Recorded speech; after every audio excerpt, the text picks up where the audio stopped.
दर्शकवृन्द नमस्कार। चन्द्रगिरी नगरपालिका वडा नम्बर 5 र 12 मा पर्ने बलम्बु स्थित पिङ्गलामा कैँचीले रोपेर युवकको हत्या गरिएको छ। आइतबार मध्याह्न दुईजना दाजुभाइको आक्रमणबाट चन्द्रगिरी नगरपालिका 12 स्थित बलम्बुमा बस्ने 26 वर्षीय रोशन रिजालको मृत्यु भएको हो। हत्यामा संलग्न दुईजनालाई पक्राउ गरिएको महानगर प्रहरी काठमाडौँले जानकारी दिएको छ। पक्राउ पर्नेमा मकवानपुरको चितलाङ घर भई चन्द्रगिरी 5 स्थित कृषि पिढीमा बस्ने वर्ष 15 का अनुज बस्नेत र उनका दाजु 21 वर्षीय अभिषेक बस्नेत रहेका छन्। आरोपीहरूले कैँची र दाउराले हिर्काउँदा गम्भीर घाइते भएका रोशन रिजालको एपीएफ अस्पतालमा मृत्यु भएको हो। आक्रमणबाट रूपन्देही घर भई चन्द्रगिरी स्थित कालापानीमा बस्ने निरज मगर घाइते भएका छन्। मृतक र आरोपी साथी हुन्। आपसी विवाद हुँदा 15 वर्षीय किशोर अनुजले कैँचीले प्रहार गरेको प्रहरीको प्रारम्भिक अनुसन्धानबाट थाहा भएको छ। मृतकको छातीको देब्रेतर्फ गहिरो चोट देखिएको र घटनाबारे अनुसन्धान भइरहेको एसपी मैनालीले बताएका छन्। केही दिन यता प्रधानमन्त्री देउवाले मन्त्री परिषद र सचिवालयलाई पूर्णता दिने विषयमा छलफल थालेका छन्। देउवा सचिवालयका अनुसार 1 हप्ताभित्र मन्त्री परिषद र सचिवालयलाई पूर्णता दिने गरी छलफल थालिएको छ। देउवा सचिवालयका अनुसार 1 हप्ताभित्र मन्त्री परिषद र सचिवालयलाई पूर्णता दिने गरी छलफल थालिएको छ। गत असार 29 गते प्रधानमन्त्री भएका देउवाले असोज 22 मा मन्त्री परिषदलाई पूर्णता दिएका थिए, तर यो बीचमा 2 मन्त्रीले राजीनामा दिएका थिए। उद्योग वाणिज्य तथा आपूर्ति मन्त्री गजेन्द्र हमाल र रक्षा मन्त्री मिलेन्द्र रिजालले राजीनामा दिएपछि 2 मन्त्रालय मन्त्रीविहीन बनेको हो। सोही मन्त्रालयमा देउवाले नयाँ नियुक्ति गरेर मन्त्री परिषदलाई पूर्णता दिन लागेका हुन्। प्रधान न्यायाधीश सोलेन्द्र शमशेर जबराजसँग नाम जोडिएपछि असोज 22 मा मन्त्री भएका हमालले असोज 24 गते राजीनामा दिएका थिए। उनले राजीनामा दिएपछि उद्योग वाणिज्य तथा आपूर्ति मन्त्रालय देउवाले नै सम्हाल्दै आएका थिए।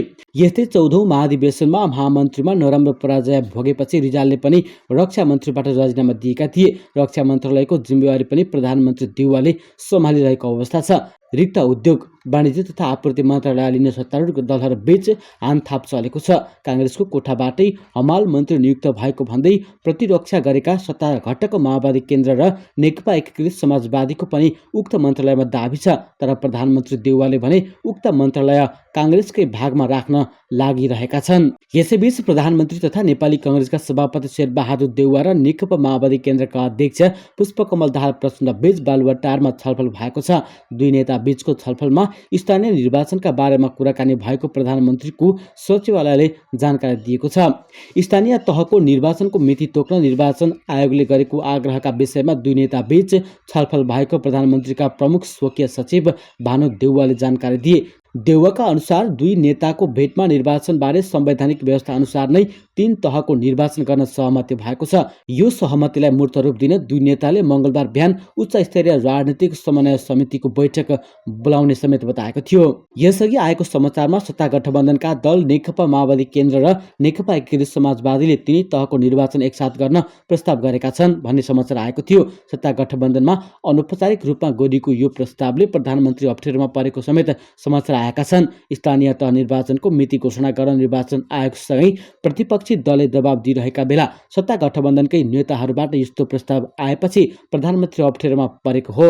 सत्ता गठबन्धनका एक नेताका अनुसार माओवादी केन्द्रका अध्यक्ष पुष्पकमल दाहाल प्रचण्ड र नेकपा एकीकृत समाजवादीका अध्यक्ष माधव कुमार नेपालले यस्तो प्रस्ताव राखिसकेका छन्। उनीहरूको प्रस्तावपछि स्थानीय तहको मात्र चुनाव घोषणा गर्न प्रधानमन्त्रीलाई अप्ठ्यारो परेको हो। प्रचण्ड र माधवजीको प्रतिनिधि सभाबाट निर्वाचन सुरु गरौं भन्ने प्रस्ताव छ। होइन भने 3वटै तहका निर्वाचन एकसाथ गरेर राज्यलाई कम आर्थिक भार बनाउन सकिन्छ भन्ने विकल्प पनि उहाँहरूको छ। गठबन्धनका ती नेताले भनेका छन्। प्रधानमन्त्रीले त्यसमा निर्णय गरेको अवस्था देखिन। ती नेताका अनुसार प्रधानमन्त्रीले सत्ता गठबन्धनका नेताको कुरा नमाने सरकार नै अप्ठ्यारोमा पार्न सक्ने अवस्था रहेकाले निर्णय गर्न प्रधानमन्त्रीलाई अप्ठ्यारो परेको हो। सञ्चार तथा सूचना प्रविधि मन्त्री ज्ञानेन्द्र बहादुर कार्की भने सत्ता गठबन्धन उल्लेख नगरी 3वटै तहको चुनाव एकसाथ गर्ने र फरक तहको फरक चुनाव गर्ने भन्ने विषयहरू आइरहेको बताउँछन्। ती विकल्पहरूको आफ्ना तर्क रहेको भन्दै सरकारले निर्णय गरिसकेको उनको तर्क छ। 3वटै तहको निर्वाचन एकसाथ गर्न उपयुक्त हुन्छ। त्यसले महामारीले कमजोर पारेको अर्थतन्त्रलाई थप कमजोर हुनबाट जोगाउँछ भन्ने तर्क आएको छ। कार्कीले पत्रकारहरूसँगको अनौपचारिक भेटमा भने हरेक तहको आफ्नै महत्त्व रहेकोले छुट्टाछुट्टै गर्नुपर्छ भन्ने तर्क पनि आएको बताइन्छ।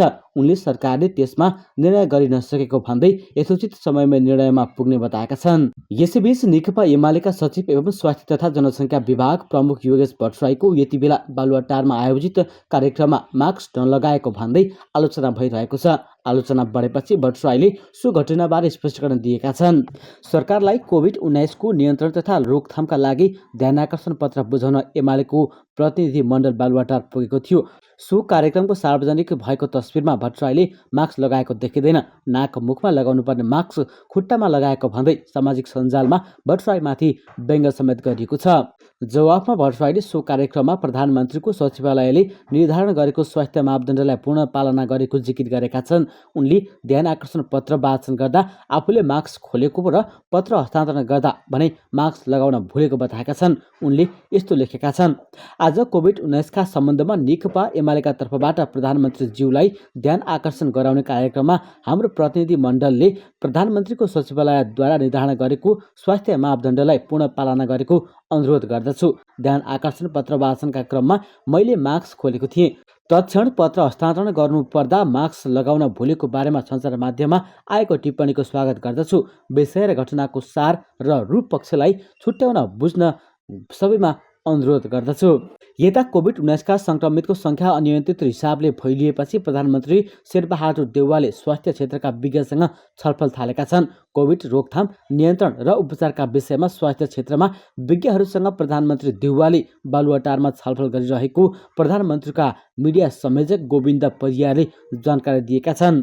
यसअघि कोरोना संक्रमण तीव्र रूपमा बढ्दै गएपछि सरकारले कोरोना रोकथामका लागि 1 महिने आदेश जारी गरेको थियो। सिंहदरबारमा शुक्रबार बसेको मन्त्री परिषद बैठकले कोरोना संक्रमण रोकथाम र नियन्त्रणका लागि भन्दै आदेश जारी गरेको हो।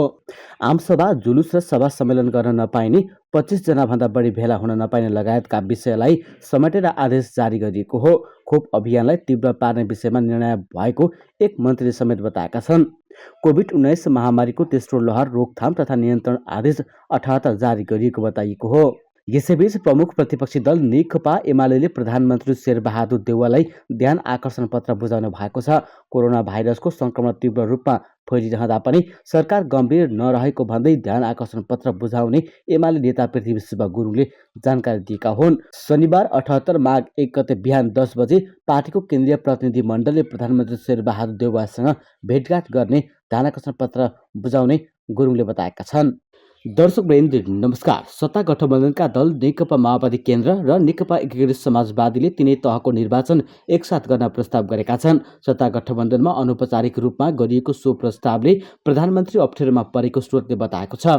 स्थानीय तह निर्वाचनको मिति घोषणा गर्न निर्वाचन आयोगसँगै प्रतिपक्षी दलले दबाब दिइरहेका बेला सत्ता गठबन्धनका नेताहरूबाट यस्तो प्रस्ताव आएपछि प्रधानमन्त्री अप्ठ्यारोमा परेका हुन्। सत्ता गठबन्धनका एक नेताका अनुसार माओवादी केन्द्रका अध्यक्ष पुष्पकमल दाहाल प्रचण्ड र नेकपा एकीकृत समाजवादीका अध्यक्ष माधव कुमार नेपालले यस्तो प्रस्ताव राखिसकेका छन्। उनीहरूको प्रस्तावपछि स्थानीय तहको मात्र चुनाव घोषणा गर्न प्रधानमन्त्रीलाई अप्ठ्यारो परेको हो। प्रचण्ड र माधवजीको प्रतिनिधि सभाबाट निर्वाचन सुरु गरौँ भन्ने प्रस्ताव छ। होइन भने तीनवटै तहका निर्वाचन एकसाथ गरेर राज्यलाई कम आर्थिक भार बनाउन सकिन्छ भन्ने विकल्प पनि उहाँहरूको छ। गठबन्धनका ती नेताले भनेका छन्। प्रधानमन्त्रीले त्यसमा निर्णय गरेको अवस्था देखिन। ती नेताका अनुसार प्रधानमन्त्रीले सत्ता गठबन्धनका नेताको कुरा नमाने सरकार नै अप्ठ्यारोमा पार्न सक्ने अवस्था रहेकाले निर्णय गर्न प्रधानमन्त्रीलाई अप्ठ्यारो परेको हो। सञ्चार तथा सूचना प्रविधि मन्त्री ज्ञानेन्द्र बहादुर कार्की भने सत्ता गठबन्धन उल्लेख नगरी तीनवटै तहको चुनाव एकसाथ गर्ने र फरक तहको फरक चुनाव गर्ने भन्ने विषयहरू आइरहेको बताउँछन्। ती विकल्पहरूको आफ्ना तर्क रहेको भन्दै सरकारले निर्णय गरिसकेको उनको तर्क छ। तीनवटै तहको निर्वाचन एकसाथ गर्न उपयुक्त हुन्छ।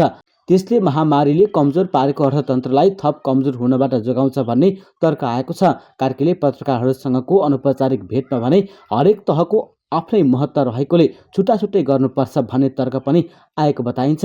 उनले सरकारले त्यसमा निर्णय गरि नसकेको भन्दै यथोचित समयमै निर्णयमा पुग्ने बताएका छन्। यसैबीच नेकपा एमालेका सचिव एवं स्वास्थ्य तथा जनसङ्ख्या विभाग प्रमुख योगेश भट्टराईको यति बेला बालुवाटारमा आयोजित कार्यक्रममा मास्क नलगाएको भन्दै आलोचना भइरहेको छ। आलोचना बढेपछि भट्टराईले सो घटनाबारे स्पष्टीकरण दिएका छन्। सरकारलाई कोभिड-19 नियन्त्रण तथा रोकथामका लागि ध्यानाकर्षण पत्र बुझाउन एमालेको प्रतिनिधि मण्डल बालुवाटार पुगेको थियो। सो कार्यक्रमको सार्वजनिक भएको तस्बिरमा भट्टराईले मास्क लगाएको देखिँदैन। नाक मुखमा लगाउनुपर्ने मास्क खुट्टामा लगाएको भन्दै सामाजिक सञ्जालमा भट्टराईमाथि व्यङ्ग्य समेत गरिएको छ। जवाफमा भट्टराईले सो कार्यक्रममा प्रधानमन्त्रीको सचिवालयले निर्धारण गरेको स्वास्थ्य मापदण्डलाई पूर्ण पालना गरेको जिकिर गरेका छन्।